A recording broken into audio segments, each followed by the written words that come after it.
In the calmer, bell bottom wearing and disco dancing era of the 1970s, a new theory of leadership emerged from the work of House, Dessler, Evans, and Mitchell. At this time, the path goal theory was revolutionary in that it shifted the focus of leadership from tasks and relationships to the needs of followers and their unique motivations. Succinctly stated, followers will be motivated if they think they are capable of performing a task. They will view the task as surmountable and will engage in its work willingly. The path goal theory's origin story blossomed from the expectancy theory of motivation, published by Vroom in 1964. The expectancy theory postulates that followers will be motivated if they believe they are capable to complete their work, believe a desired outcome will result from their efforts, and that the payoffs received from their work will be commensurate to the efforts invested. The path goal theory views the relationship between the leader's style, the needs of the followers, and the organizational setting or task as interconnected and interdependent. These elements must interact in a positive manner and adapt as each piece varies with the task at hand and the specific people who fill these roles. As life often throws obstacles in our way, the path goal theory places the onus on the leader to support the followers in conquering them. To this end, leaders can help the followers define specific goals, clarify the path to the end result, remove any obstacles that are within the leader's power, and provide material or emotional support if needed. An effective leader in this model keeps workers motivated and productive until the end goal is reached. The path goal also defines four specific leadership behaviors that vary with the task and the follower, but that always aim to motivate the followers on their path to successful completion. The first one is directive leadership, and that provides explicit directions and expectations to followers who need structure defined for them and is invoked to combat the anxiety caused by ambiguous or complex tasks. Followers who perceive themselves as less confident desire the structure and guidance of this form as well. The path goal theory also dedicates attention to the follower's desire for control. Followers who possess an external locus of control, or those who believe that outside forces guide their own world, respond well to this directive leadership style. The second is supportive leadership, and that aims to make the work environment pleasant and to treat followers as respected equals. This relational focused style meets the social and emotional needs of the follower and is indicated to sustain motivation for unchallenging or repetitive tasks.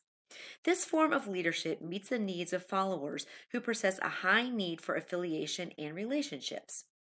The third style of leadership is achievement oriented and is the one in which leaders inspire followers to experience a sense of accomplishment when performing work at a lofty level. Belief in the follower's capabilities is communicated by these ambitious goals delivered in a continual growth mindset framework. The fourth leadership style is participative leadership, and that's based on including followers in the decision making, as the learner agency that's included in Wake County's Vision 2020. A participative leader elicits input from followers on decisions important to them and includes this input on their final decisions. This level of buy in garners engagement and motivation based on ownership of shared goals.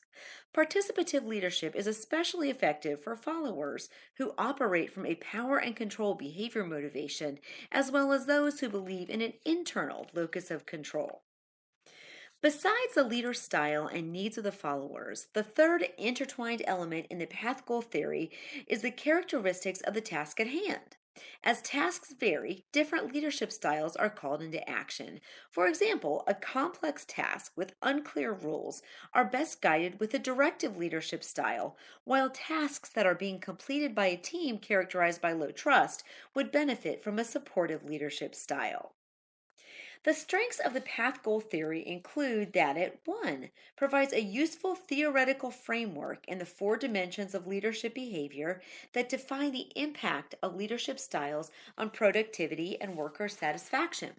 2, it also integrates the expectancy theory of motivation. And 3, it suggests practical ways leaders can effectively support followers. Besides these strengths, some weaknesses are also indicated. One is that it is difficult to implement with the actual variety of followers and situations in a real workplace. Two, it is validated by incomplete and empirical support only. 3, it does not address how gender differences influence how leadership is carried out or perceived. 4, it assumes that leaders possess the skills to perform all four of the styles after first effectively diagnosing which is needed. 5, it is built upon the assumption that follower motivation most heavily relies on leader intervention. And 6, its path goal theory is leader focused and not inclusive of the follower input loop. As first seen in the 1970s, the path goal theory is best illustrated by the colorful motivational posters that adorned classrooms and offices with the splendor of nature, encouraging us to overcome our obstacles with the inspiring help of others.